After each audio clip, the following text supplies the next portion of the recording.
പലതരം ഇൻഫ്ലുവൻസേഴ്സിനെ നമ്മൾ കണ്ടിട്ടുണ്ട്. കോമഡി റീൽസ് ചെയ്യുന്നവർ, ഫാമിലി വ്ളോഗ് ചെയ്യുന്നവർ, അനാലിസിസ് വീഡിയോ ചെയ്യുന്നവർ, ഡാൻസ്, പാട്ട്, അങ്ങനെ പലതും. എന്നാൽ ഇതൊന്നുമല്ലാത്ത ഒരു വെറൈറ്റി വിഭാഗം ഇൻഫ്ലുവൻസേഴ്സും ഇപ്പോൾ സോഷ്യൽ മീഡിയ അടക്കി വാഴുന്നുണ്ട്. അവരാണ് റിലീജിയസ് ഇൻഫ്ലുവൻസേഴ്സ്. അവരവരുടെ ദൈവത്തിനെ, മതത്തിനെയൊക്കെ സോഷ്യൽ മീഡിയയിൽ വൈറലാക്കാൻ റിംഗ് ലൈറ്റും മൈക്രോഫോണും പൊക്കി പിടിച്ചുകൊണ്ട് വന്നിരിക്കുകയാണ് ഇവർ സോഷ്യൽ മീഡിയയിൽ. ദൈവം തൂണിലും തുരുമ്പിലും മാത്രമല്ല സോഷ്യൽ മീഡിയയിലും ഇപ്പോൾ ഉണ്ട്. സ്വന്തം ദൈവത്തിനെ ഫേമസ് ആക്കാൻ വേണ്ടിയുള്ള ഇത്തരം ചില ഇൻഫ്ലുവൻസേഴ്സിന്റെ പെടാപ്പാട് നമുക്കൊന്ന് നോക്കിക്കളയാം. ഇക്കൂട്ടത്തിൽ ഏറ്റവും വലിയ പുലി എന്ന് എനിക്ക് പേഴ്സണലി തോന്നിയിട്ടുള്ള ഒരാളെ കാണാം. ഇതാണ് അയാൾ. Think about it like this. A man with only one wife, okay, that's good. He's faithful.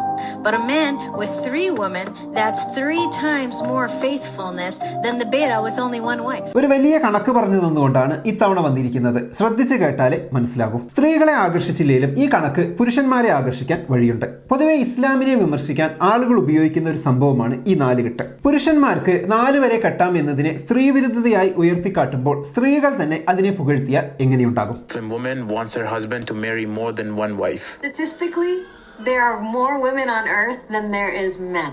And if every single man just married one woman, there would be millions of women that are single. Like, why would you want that for your sisters that you love?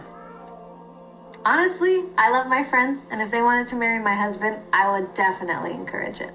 ഇത്രയും ഹൃദയവിശാലത നിങ്ങൾക്ക് വേറെ എവിടെ കാണാൻ കഴിയും? ഈ പെണ്ണുമ്പിള്ള ഇങ്ങനെയുള്ള videos ചെയ്യുന്നത് ഞങ്ങൾക്ക് നാണക്കേടാണ്, ഇവർ ഇസ്ലാമിനെ പറയിപ്പിക്കും, നിർത്തി പൊക്കോണം എന്നൊക്കെ പറഞ്ഞ് വേറെ ചില റിലീജിയസ് ഇൻഫ്ലുവൻസേഴ്സും രംഗത്ത് വന്നിട്ടുണ്ട്. മലയാളത്തിൽ തന്നെ ഇഷ്ടം പോലെ റിലീജിയസ് ഇൻഫ്ലുവൻസേഴ്സ് ഉണ്ടാകുമ്പോൾ നിങ്ങൾ എന്തിന് വേറെ ആൾക്കാരെ തെരഞ്ഞു പോകണം എന്നല്ലേ ഇപ്പോൾ നിങ്ങൾ ചിന്തിക്കുന്നത്? എന്നാൽ നമുക്ക് അടുത്തത് കേൾക്കാം. കത്തബ് എന്ന് പറഞ്ഞാല് പലകപ്പുറത്ത് പ്രസവിക്കാൻ വേണ്ടി നിർത്തിയിരിക്കുന്ന പെണ്ണ്, പ്രസവ സമയമായി 10 മാസമായി. ആ സമയത്ത് ഭർത്താവ് ഒന്ന് ആഗ്രഹിക്കുന്നു, നീയുമായി ഒന്ന് ബന്ധപ്പെട്ടാൽ കൊള്ളാമെന്നൊരു ആഗ്രഹമുണ്ടെങ്കിൽ ആ സമയത്ത് പോലും ഭർത്താവിന് വേണ്ടി നീ വഴങ്ങിക്കൊടുക്കണമെന്നാണ് പ്രവാചകൻ പഠിപ്പിക്കുന്നത്. ഇതിപ്പോ മതപ്രചാരണത്തിനാണോ അതോ വരുന്ന ആളുകളെ കൂടി പേടിപ്പിച്ച് ഓടിക്കാനാണോ ഇതൊക്കെ സോഷ്യൽ മീഡിയയിൽ വന്ന് പറയുന്നത് എന്നാണ് സംശയം. വേറെ ഒരു ഫേമസ് റിലീജിയസ് ഇൻഫ്ലുവൻസർ ഉണ്ട്. ആളെ നിങ്ങൾ ചിലപ്പോൾ ഓൾറെഡി കണ്ടിട്ടുണ്ടാകും. ഭാര്യയെയും ഭർത്താവിനെയും പൈലറ്റായും കോ പൈലറ്റായും ഉപമിച്ച് ഒരു ജീവിത ഉപദേശം കൊടുക്കുന്നുണ്ട് ഇദ്ദേഹം. You provide for your wife and for your family 100%. You put the food on the table, there's no need for her to work. Then you have the full right to prevent her from working, even if you don't have any reason. Simon says, I don't want her to work. This is your God-given right as a husband. A co-pilot, when sitting on the right seat, if the captain says, descend 500 feet, and the co-pilot says, nope, I'd like to go right or take another route, is this permissible? Definitely not. Because they have one captain.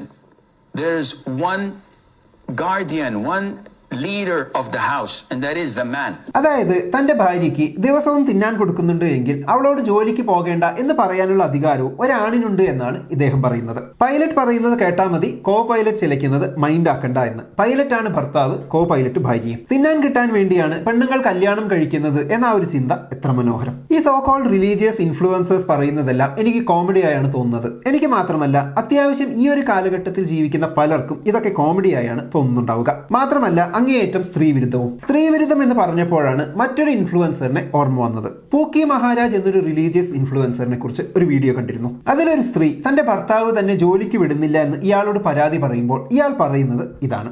Business कर रहे हैं, पति कमा रहे हैं मस्त, तो आपको क्यों काम करना है? गुरुजी मेरे घर के काम करो. ये धर्म है नारी का, കേവല പതി കി സേവ. ഭർത്താവ് ജോലിക്ക് പോകുന്നുണ്ട്, പിന്നെ ഭാര്യ എന്തിനാണ് പോകുന്നത് എന്ന്. ഭാര്യയുടെ ഒരേ ഒരു ജോലി ഭർത്താവിനെ സേവ് ചെയ്യലാണ് എന്നാണ് ഇയാൾ പറയുന്നത്. ഓക്കെ, സ്ത്രീ വിരുദ്ധത മാത്രമാണ് ഇത്തരം റിലീജിയസ് ഇൻഫ്ലുവൻസേഴ്സിന്റെ പ്രശ്നമെന്ന് നിങ്ങൾ കരുതുന്നുണ്ടോ? എന്നാൽ തെറ്റി. ഇവർ വ്യാപകമായി സയൻസ് വിരുദ്ധവും മാനവിക വിരുദ്ധവുമായ കാര്യങ്ങൾ പറഞ്ഞു വരുത്തുന്നുണ്ട്. ഉദാഹരണത്തിന് ഈ പൂക്കി മഹാരാജ് ഒരു ചെറിയ പയ്യനുമായി എവല്യൂഷനെ കുറിച്ച് സംസാരിക്കുന്നുണ്ട്. നമുക്കൊന്ന് നോക്കാം. എന്താണ് തിയറി ഓഫ് എവല്യൂഷൻ എന്നതിനെ പറ്റി ഒരു ധാരണയും ഇല്ലാത്ത ഒരു മനുഷ്യനാണ് ഇത് സംസാരിക്കുന്നത്.